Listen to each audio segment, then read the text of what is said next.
सर्वांना नमस्कार. मी विवेक जॉन्सन, जिल्हाधिकारी बीड. मागच्या काही दिवसांपासून बीड जिल्ह्यामध्ये मुसळधार पाऊस चालू आहे आणि IMD द्वारे दिलेल्या इशाऱ्याप्रमाणे पुढच्या 2 दिवस रेड आणि ऑरेंज अलर्ट याचा इशारा सुद्धा दिलेला आहे. सर्वप्रथम मी बीडच्या सर्व नागरिकांना विनंती करतो की मुसळधार पाऊस चालू असल्यामुळे बीड जिल्ह्यामध्ये असलेल्या सर्व नदी, सिंदफणा असेल, मांजरा असेल, बिंदुसरा असेल, गोदावरी असेल, या सर्व नदीमध्ये मोठ्या प्रमाणे फ्लो चालू आहे.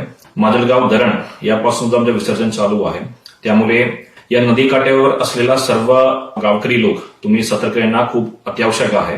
तुम्ही अत्यावश्यक नसेल तर घराच्या बाहेर पडू नका. कुठल्याही परिस्थितीमध्ये पूरग्रस्त रस्ता असेल, पूल असेल, हे तुम्ही क्रॉस करण्याचा कुठलाही प्रयत्न करू नका. या पूर्ण सिच्युएशन हँडल करण्यासाठी आमच्या जिल्ह्यामध्ये सुद्धा एक NDRFचं पथक आणि एक आर्मीचं पथक आपण स्टेशन केलेलं आहे. अत्यावश्यक परिस्थिती असेल आपण आर्मी मार्फत आणि NDRF मार्फत सुद्धा रेस्क्यू मिशन करू शकतो. आणि आपण कुठल्याही प्रकारचा स्थलांतर करायचं असेल, योजना शिफ्टिंग करायचं असेल तर त्याचं सुद्धा पूर्ण लोकेशन सुद्धा प्रशासनाने आयडेंटिफाय करून ठेवलेलं आहे. तुम्हाला स्थलांतर केलेल्या ठिकाणामध्ये सुद्धा सर्व सोयी सुविधा करण्यासाठी स्थानिक पातळीच्या प्रशासनाला सुद्धा सूचना दिलेल्या आहे.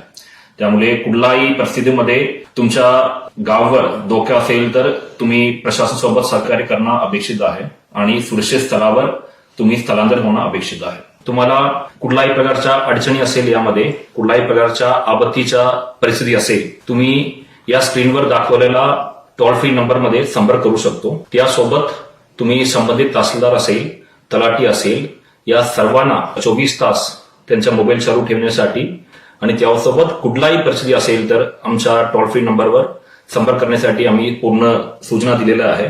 कुठल्याही प्रकारच्या तुम्हाला मदत असेल तर तुम्ही आमच्यापर्यंत पोहोचू शकतो. त्यासाठी पूर्ण वेळ प्रशासन तुमच्यासाठी उपलब्ध आहे. त्यासोबत मागच्या 10 दिवसमध्ये झालेल्या पाऊसच्या पंचनामाच्या प्रक्रिया सुद्धा आमच्या तलाठी स्तरावर आम्ही चालू केलेला आहे.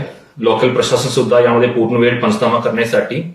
त्यासोबत घरामध्ये पाणी शिरलेलं असेल, आपण ताबडतोब तसे कुटुंबांना आपण 5,000 रुपये देतात आणि लवकरात लवकर आपण धान्य सुद्धा भरपूर ठिकाणी वाटप सुद्धा केलेलं आहे.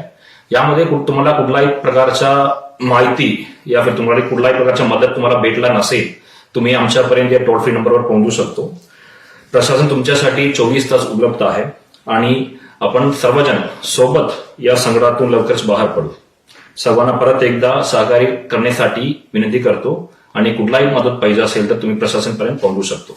धन्यवाद.